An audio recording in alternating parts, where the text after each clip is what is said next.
que você olhasse para a pessoa do seu lado e dissesse, olhando nos olhos: faça valer a pena a sua presença aqui, nessa manhã.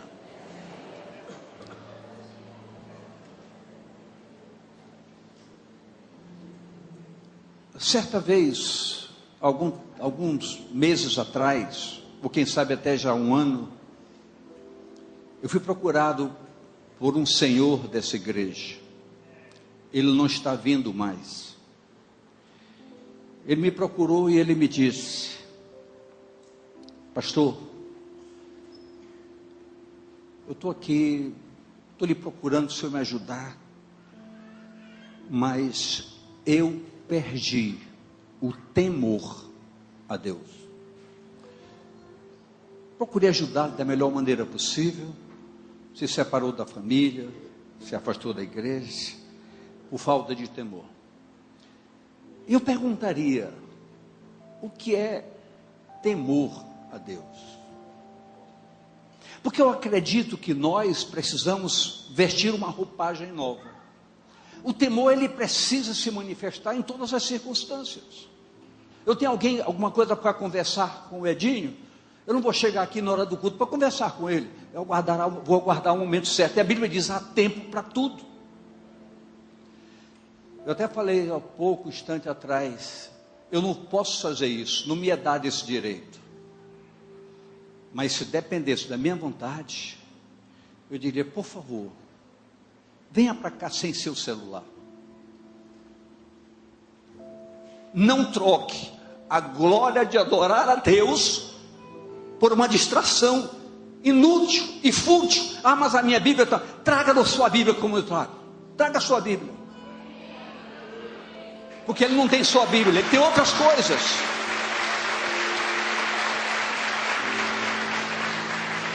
E a palavra diz que o temor ao Senhor é o princípio da sabedoria. É honrar ao Senhor, entrar na sua presença para que Ele possa falar e nós possamos ouvir, limpar a mente. O apóstolo Paulo, ele foi tão temente a Deus, e era pelo conhecimento que ele teve da manifestação da graça na sua vida, que ele passava escrevendo dizendo, segundo o meu evangelho, ele incorporou como seu evangelho, que ele mergulhou nele. Nessa manhã eu quero falar algo para você. Não eu, mas uma coisa que o Senhor quer dizer para você. Mas viver longe da tua presença, meu Senhor, hoje quero voltar ao início de tudo, de quando eu era feliz, sentia a tua presença, caminhava ali no seu jardim, te encontrava todo dia, mas me perdi, Senhor,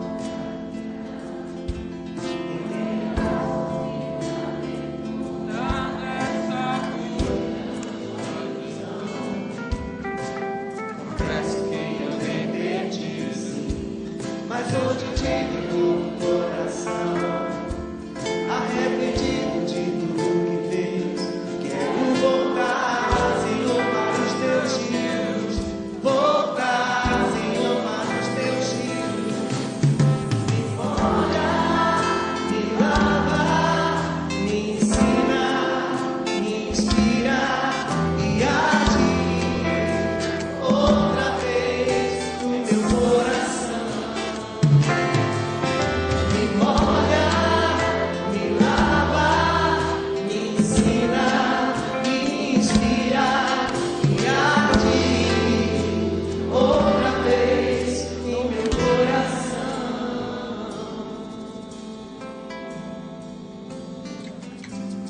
De braços abertos quero te receber. Filho, eu estava esperando você. Pra mim você é tudo que eu sonhei um dia. Eu te amo. De braços abertos quero te receber.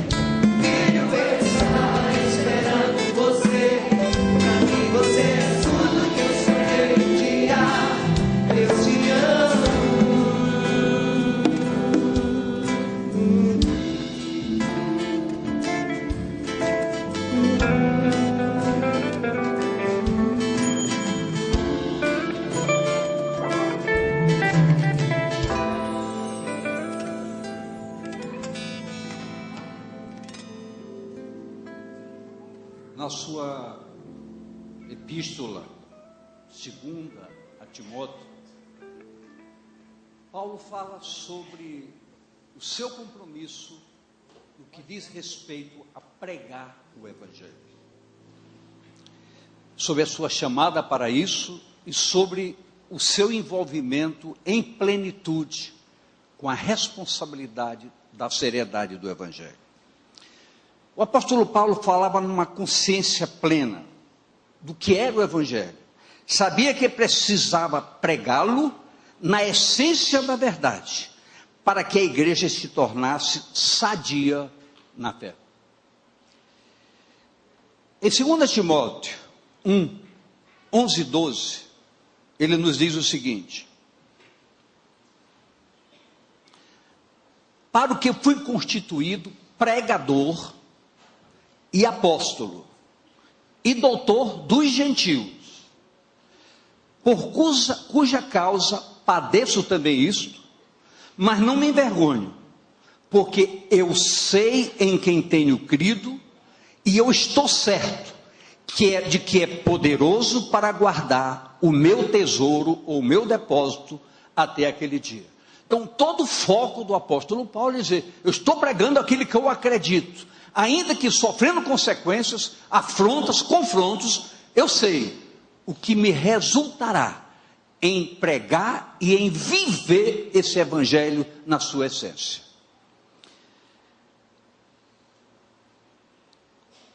Paulo não pensava só em si.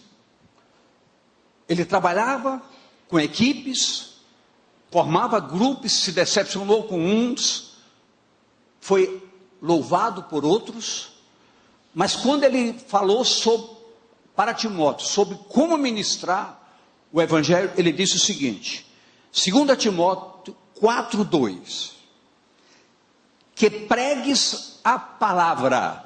Pregues o que, queridos? A palavra.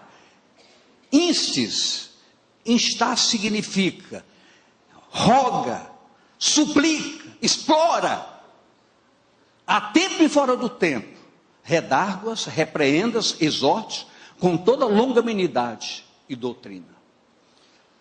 Ele falou sobre doutrina. O evangelho é uma composição doutrinária que objetiva nutrir expectativas e direcionar o rumo para um povo chamado povo de Deus. Essa convicção, Igreja Batista Missionária da Amazônia, não pode ser um fato isolado. Não é um fato isolado. Como o Espírito Santo nos ensina todas as coisas, sua presença em cada um de nós nos guia no caminho da verdade. O Espírito Santo veio para nos ensinar todas as coisas, mas nos ensinar a caminhar na verdade. João 14, 2 e 3. Na casa do meu pai há muitas moradas, disse Jesus. Se não fosse assim, eu vos teria dito, pois eu vou preparar-vos lugar. E se eu for e vos preparar lugar, virei outra vez e vos levarei para mim mesmo, para que onde eu estiver, estejais vós também. A proposta do evangelho não é deixar ninguém pelo caminho. A ponto de dizer, eu estou trazendo o evangelho verdade, estou ungindo vocês com aquele que vai ensinar todas as coisas, e tem uma coisa, eu vou aguardar vocês lá, para que aonde eu estou, aonde eu estiver, eu quero vê-los lá comigo. O evangelho é transformação, é poder que opera a transformação para tudo. Deus não quer que ninguém perca o rumo. Logo, fica bem claro para todos nós que esse é o projeto divino e nos deve levar a um sério posicionamento. Eu falei a um sério posicionamento. Queridos, sabemos plenamente que Deus nunca projetou o afastamento do homem da sua presença. Nunca. O homem sempre foi e é livre para as suas escolhas. Não sendo, contudo, o desejo de Deus que quem quer que seja, faça escolhas erradas. Preste muito bem atenção no que você vai ler agora. Diga à pessoa do seu lado, preste atenção agora, querido.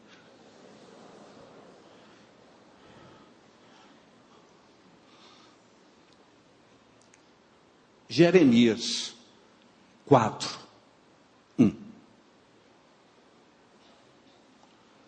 Se voltares,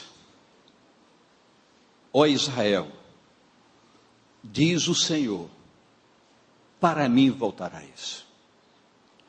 E se tirares as tuas abominações de diante de mim, não andarás mais vagueando.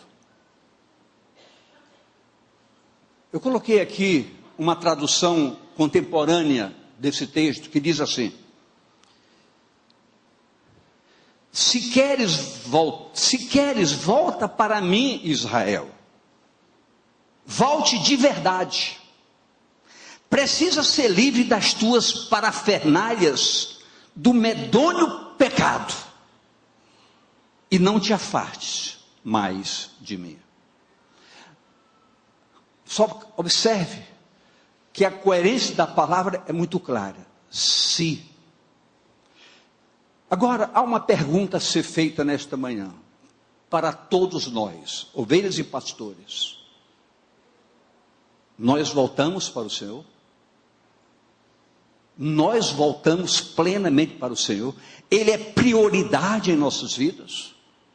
Ele é o nosso canto, a nossa alegria? Ele é o nosso prazer? Pastor Léo, no começo do culto, ele perguntou, o que você está pensando agora? Eu pergunto, o que você está pensando agora? O que está na sua mente agora? Analise muito bem isso. Eu quero dividir esses 3 tópicos. Se voltares, volta para mim, diz o Senhor. Queridos, é uma pergunta simples, mas é muito objetiva. Ela é muito objetiva e muito desafiadora para todos nós. Porque são perguntas que ninguém vai nos fazer, mas é a nossa consciência que faz. O que continuamos fazendo ou não? Como nos comportamos ou não? Como é o nosso comportamento? Nós temos hábitos que não conseguimos destruir. A esposa é aquela que a esposa sempre responde atrevidamente para o marido sempre... São costumes diabólicos que nós incorporamos como se fosse prática de vida. O Evangelho é transformação. O Evangelho é mudança. Aquele que mentia não minta mais. Quem enganava não engane mais. O Evangelho é poder transformador.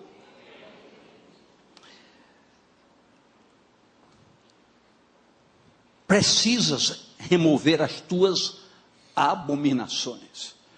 O que eu acho muito interessante, pastor Léo, é que a palavra não diz, peça para alguém lhe ajudar. Não, ela diz, abandone suas transgressões. Faça morrer sua natureza carne. Faça desaparecer de você costumes e tendências equivocadas. Relacionamentos que lhe agradam temporariamente, mas destrói o seu futuro. O lugar que eu tenho guardado para você pode fechar as portas por suas decisões equivocadas. Hoje é um dia de ceia e nós não queremos celebrá-la por celebrar. Já foi dito hoje aqui que aqui não é uma simples reunião. Aqui nós não estamos trabalhando com liturgias, nós estamos trabalhando com uma palavra desafiadora. O Evangelho mexe 24 horas com nossas vidas. A gente canta, parece que a gente canta no entusiasmo poético. Ah, se a porta abrir, Ele é Deus. Se a porta fechar, Ele é Deus. Se eu adoecer, Ele é Deus. Se Ele me curar, Ele é Deus. Se eu o servir, Ele é Deus. Se eu não servi-lo, Ele é Deus. Se eu for para o céu, Ele é Deus. E se eu não for, eu estaria afastado desse Deus.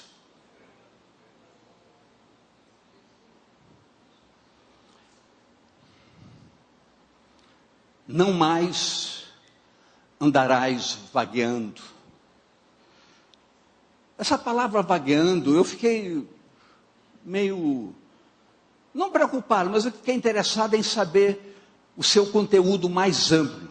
Aí eu fui para o dicionário, ver o que significa.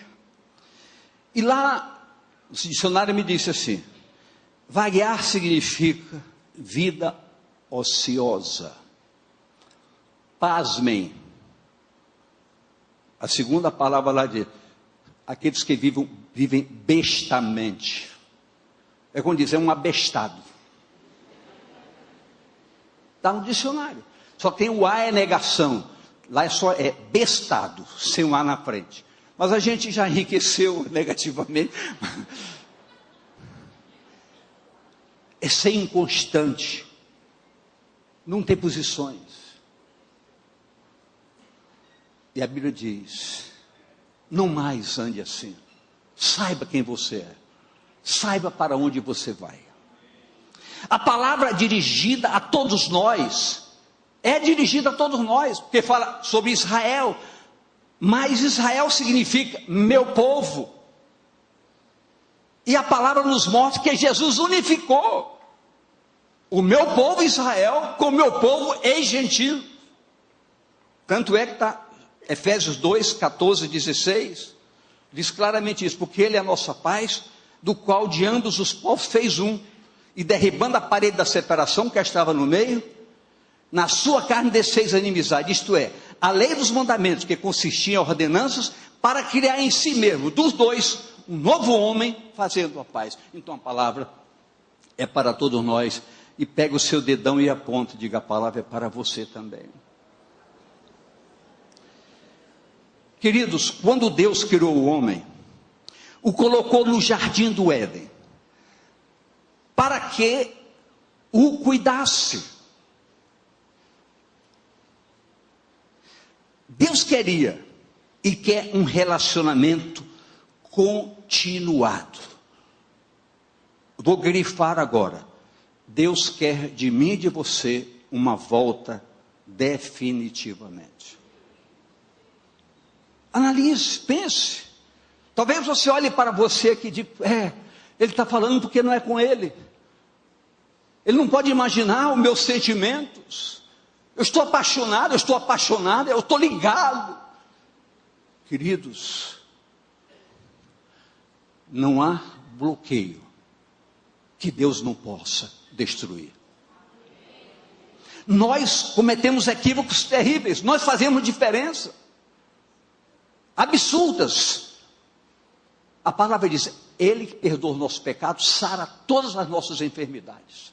Mas nós, quando a enfermidade é grave, tem um laudo negativo, pernicioso, um laudo definitivo pela medicina, que é caso, é sem jeito, nós não podemos nos quedar diante disso. Nós temos que entender que Deus é Deus, não é uma canção, é uma verdade. Mas escute, só um Deus que é amor se manifesta com tanto carinho para conosco, dizendo: se voltares, volta para mim. É como dizendo: amplia teu relacionamento comigo, eu quero orientar o teu caminhar de cada dia. Queridos, quem poderia dirigir uma palavra como essa para todos nós, como o salmista diz no Salmo 32:8, olha o que diz isso, por favor. Salmo 32:8: instruir-te-ei e ensinar-te-ei o caminho que deve seguir, guiar-te-ei com os meus olhos. Você já imaginou o que é você ter uma certeza, uma convicção, que cada passo que você vai dar, tendo um relacionamento com Ele, ganhando tempo, não é gastando tempo de oração, de meditação, se jogando aos pés do Senhor. Ele vai dizer: eu vou lhe instruir em cada passo, cada decisão sua, não se preocupe, eu vou lhe caminhar sempre no caminho verdadeiro. Você não vai se desviar nem para a direita e nem para a esquerda, porque a minha voz estará no teu ouvido dizendo: este é o caminho, ande por ele, e ninguém impedirá a tua jornada e o teu prosseguir. Esse sim é Deus.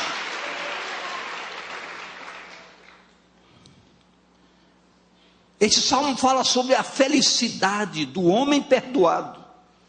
Isso é extremamente maravilhoso, queridos.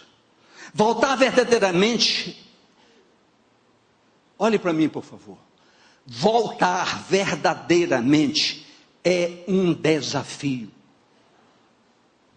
É quebrar um elo extremamente fortalecido pelas satisfações, paixões e apegos humanos. Destruir isso, só o poder de Deus. E Deus sabia disso. Quando nós cremos, nós fomos selados com o Espírito Santo. Deus sabia, sem o poder operacional do Espírito Santo, nós não poderíamos fazer nada. Quem está no púlpito com seriedade, percebe quando é fácil falar e quando é difícil falar. A gente percebe quando as coisas são recebidas e as coisas não são muito bem recebidas. O importante é que todos entendam que pela dignidade do púlpito, esse púlpito jamais pode ser ocupado com objetivos direcionados para A ou para B. Ele trabalha na generalidade. Inclusive, o primeiro ouvinte do púlpito é quem ministra. Então eu queria que você pensasse hoje. Pense com sinceridade. O meu lugar está reservado? Esse lugar que Jesus ia preparar, me aguarda? Se pergunte. Mas não se pergunte hipocritamente. Se pergunte com dignidade. Eu estou vivendo essa realidade. Querido, nós somos enganados todos os dias com pensamentos, com atitudes, com reações. Nós somos enganados todos os dias. Mas também todo dia é dia de conserto. É dia de ajuste de passos.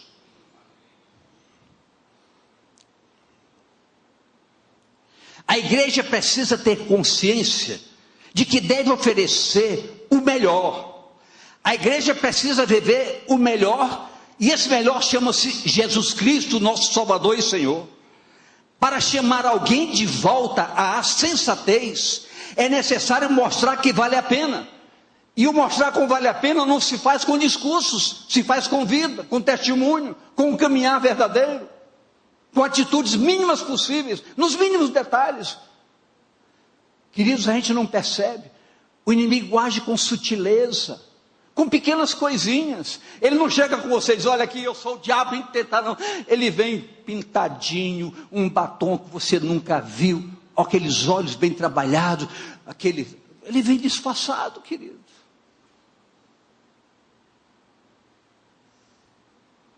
Ei, acorda. Acorda.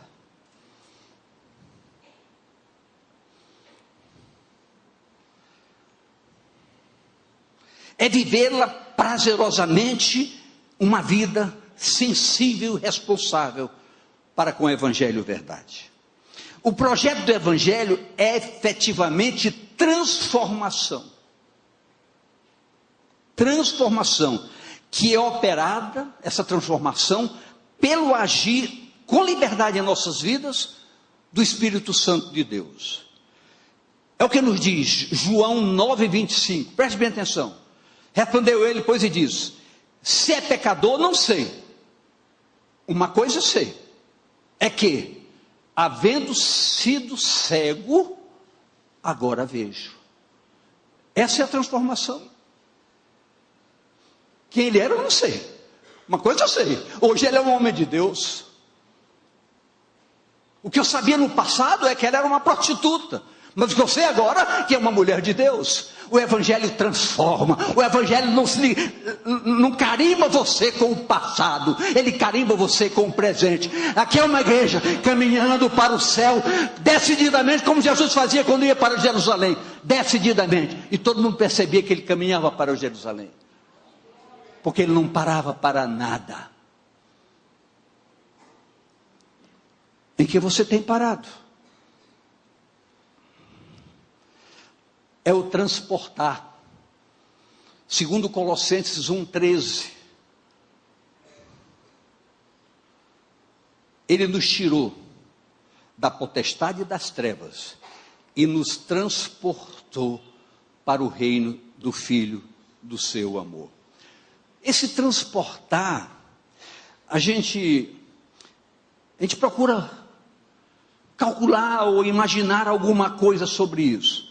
E eu, quando estava meditando várias vezes sobre esse texto, mudando, escrevendo, acrescentando, eu fiquei pensando na história de Filipe com a rainha de Candace, com aquele eunuco que era comandante lá no reinado da rainha de Candace.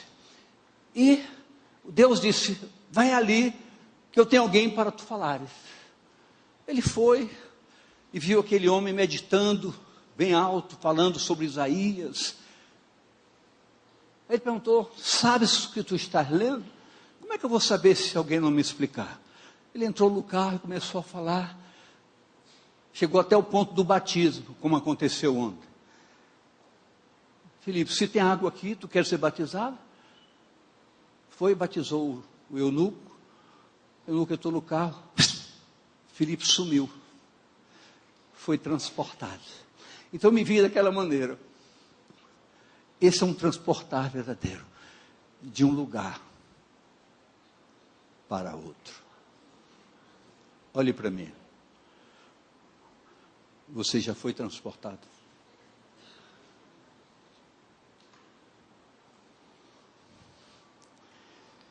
Essas perguntas não precisam de resposta. Não precisa. Essa volta é confrontante com os apegos adquiridos na ação do inimigo em nossas vidas, que muitas vezes amarra vidas. Eu falei amarra vidas. Isso, infelizmente, ainda acompanha muitas pessoas dentro da igreja. Agora, o mais importante, que eu quero frisar, eu quero grifar, é que muitas vezes essas amarras são imperceptíveis. Você não percebe que você está amarrado. Você não percebe que você está preso a um sentimento, que você está preso ou presa a um costume. Você já acostumou, você aprendeu a ser grosseiro. Para você, grosseiro é comer doce. É natural. Grosseria afasta as pessoas. Você sai daqui, chega em casa, vou reunir a família, tem um momento de oração. Chega lá, é recebido no tapa. Que momento você vai ter de oração? E a pessoa não sabe que está sendo um agente do inimigo para destruir os propósitos de Deus na sua casa. Ei, você está me ouvindo? É para todo mundo isso, para mim e para você. Hoje é dia de ceia, é dia de um recomeço, é um dia memorial.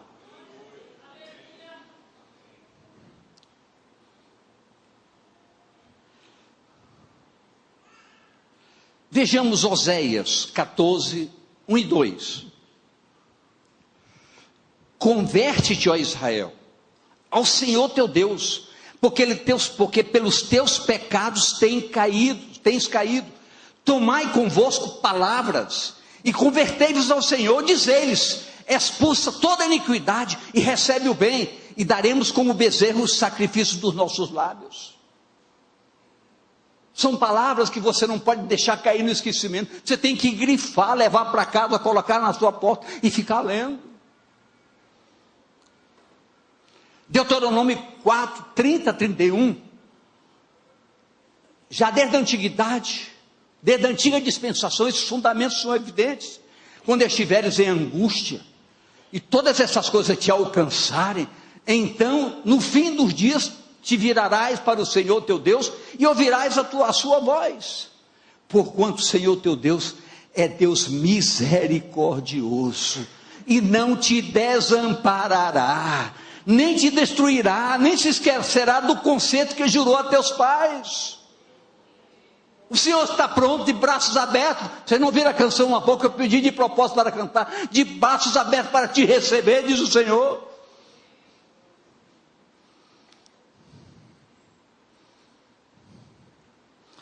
Queridos, essas palavras elas são tão evidentes, não mostrar ao homem que Deus não lhe estabelece uma lei de acusação.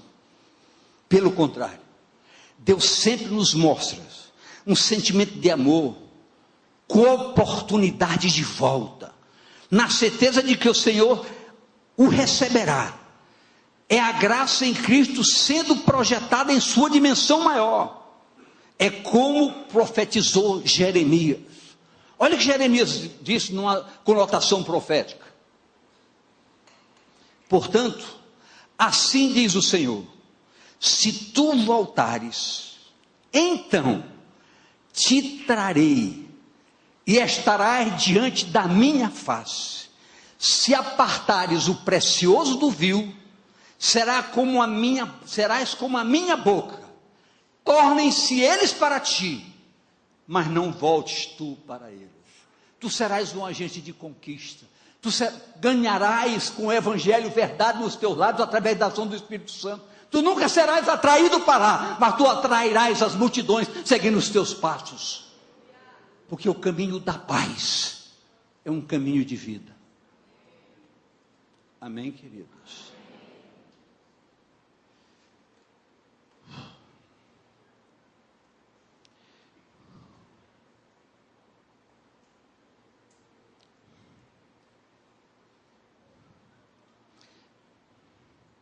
O transportar profético é o passar para o lado certo.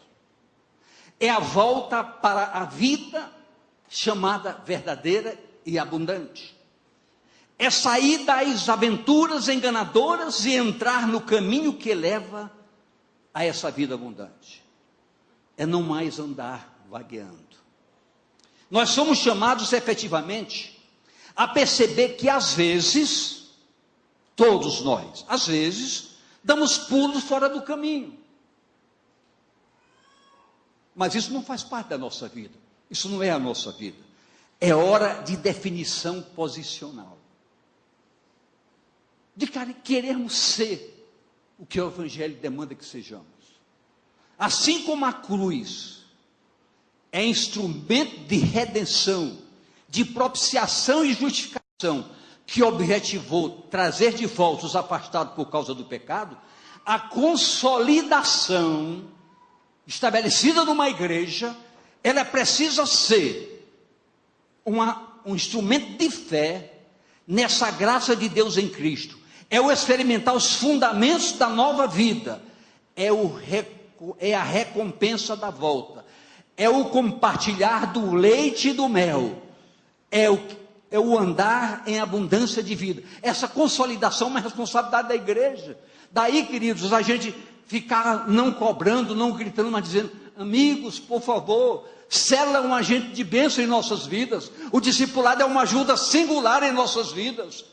É a consolidação, é a ajuda que nós podemos dar.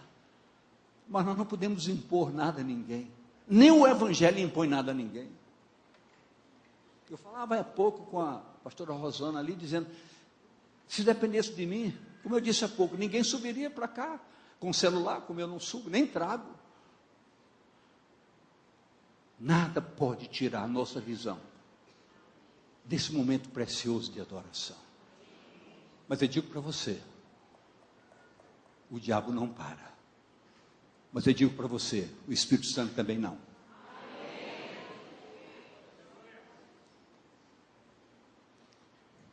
Efésios 4:1. Rogo-vos, pois, eu, o preso do Senhor, que andeis como é digno da vocação com que fortes chamados. Súplicas. Paulo diz: não tem vergonha, eu rogo, eu imploro a vocês, por favor. Paulo diz: eu vivi enganado a vida toda. Eu persegui o cristianismo, eu estava crendo que estava agradando a Deus. Reconheci que eu estava totalmente equivocado. Mas uma coisa eu sei, que agora eu sei em quem eu creio.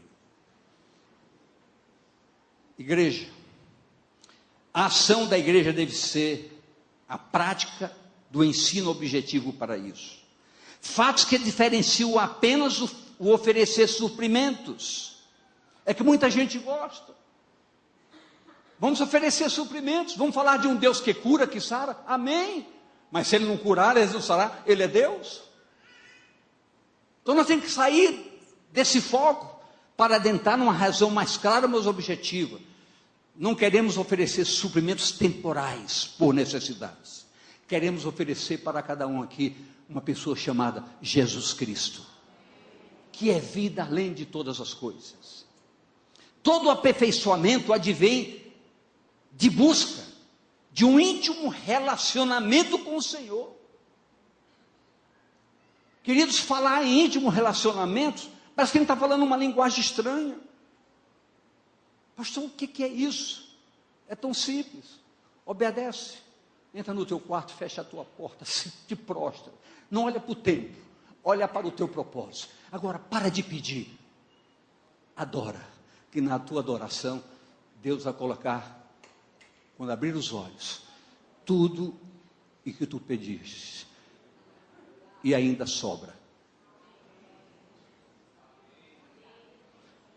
Ei, isso não se ensina, se faz.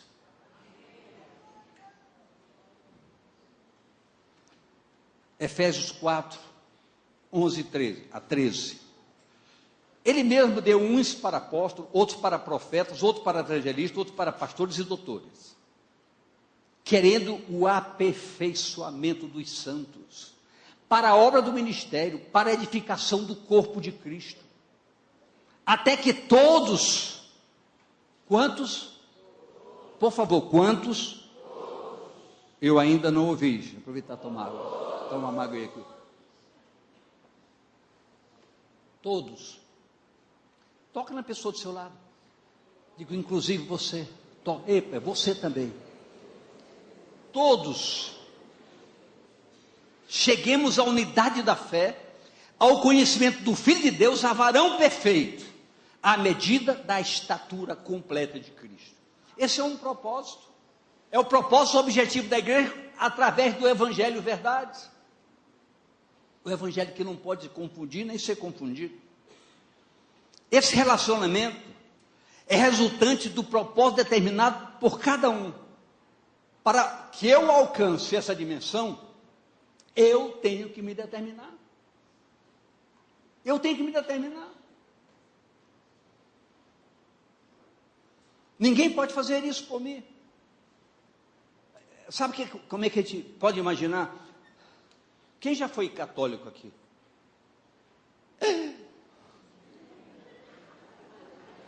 Também. Na igreja católica tinha uma musiquinha. Eu falo ou não falo? Falo ou não falo? Quando terminava a missa, dizia mais que a missa terminou nossa função. Queridos, por que eu não continuei? Pouco importa isso. Mas uma coisa é certa: você não pode fazer de vir ao culto sua religião. Você tem que fazer da sua vida um cristianismo verdadeiro. Não é aqui que você é salvo. A palavra diz: desenvolva a sua salvação com temor e tremor. Diga à pessoa assim: desenvolva. Faça a sua parte. Pastor, me dê um exemplo claro de fazer a minha parte. Me dê um exemplo bem claro. Queridos, quando Moisés levou o povo de Israel para a terra prometida, por alguns equívocos no meio do caminho ele não entrou, mas viu. Chegou até a porta e viu a terra. Mas ele disse algo extremamente importante que está lá em Deuteronômio 32. Eu não vou ler. Versos 11 e 12, ele faz comparação com uma águia. Assim como a águia cobre com as suas asas, como a águia desperta o seu ninho, se move sobre os seus filhos, estende as suas asas, toma-os e os leva sobre as suas asas. Assim só o Senhor o guiou, e não havia com ele Deus estranho. O que ele está dizendo com isso? Esse texto consta no cântico de Moisés, quando ele olhou a terra, mas não entrou. Ele diz: olha, até aqui Deus cumpriu a sua promessa. Está aqui a terra. Agora façam a parte de vocês. Apropiem-se do leite e do mel. Amém, queridos? Este relacionamento é resultante do propósito determinado por cada um. É quando evidentemente entra a preciosa ajuda do Espírito Santo que nos leva a uma verdadeira posição. Olha o que nos diz Filipenses 1, 27, só a parte A. Só a parte A. Somente deveis portai-vos dignamente conforme o Evangelho de Cristo. Só isso. Vivei acima de tudo, por modo digno do Evangelho de Cristo. Precisamos, igreja, aprender a entender categoricamente essa gloriosa posição do Espírito Santo de Deus em nós. Vamos ficar de pé, o tempo me pressiona. Eu quero ler só 3 versos para vocês. 3. Esses 3 versos diz apenas claramente o que o Espírito Santo, Léo, Marcelo, Flávio, Edil, Delino. Romanos 8, 26. E da mesma maneira também o Espírito Santo ajuda as nossas fraquezas, porque não sabemos o que havemos de pedir como convém, mas o mesmo Espírito intercede por nós com gemidos inexprimíveis. Quer dizer, ele é completo. Pastor, não sei orar, não precisa, se joga no chão que ele haja.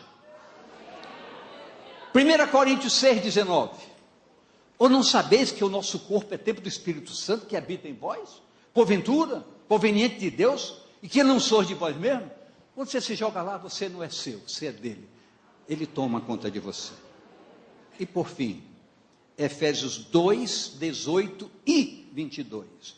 Porque por ele ambos temos o acesso ao Pai em um mesmo Espírito, no qual também vós juntamente sois edificados para a morada de Deus no Espírito. Amém. Que a unção se derrame sobre essa igreja. Esse arraial seja tomado por uma unção sobrenatural. Que o poder do alto mexa com você nesta hora, quebrando todas as pretensões enganosas, destruindo sofismas, construindo um novo tempo, uma nova expectativa e um novo propósito, para que na simplicidade da graça, mas na ação do Espírito Santo, sua mente seja esclarecida, seus propósitos sejam motivados de maneiras diferentes, para que você não saia daqui como você entrou, mas possa entrar tomado por uma nova vida, um novo propósito, uma nova dinâmica. Que assim o Senhor se manifeste na sua vida agora, lhe incomode, mas lhe dê uma paz sobrenatural, porque com esse propósito, eu quero abençoar a sua vida, ministrar a liberdade do Espírito de maneira extraordinária, em todo o seu caminhar. Eu abençoo você, meu amado, eu faço isso, em o nome do Senhor Jesus, amém, amém, amém e amém.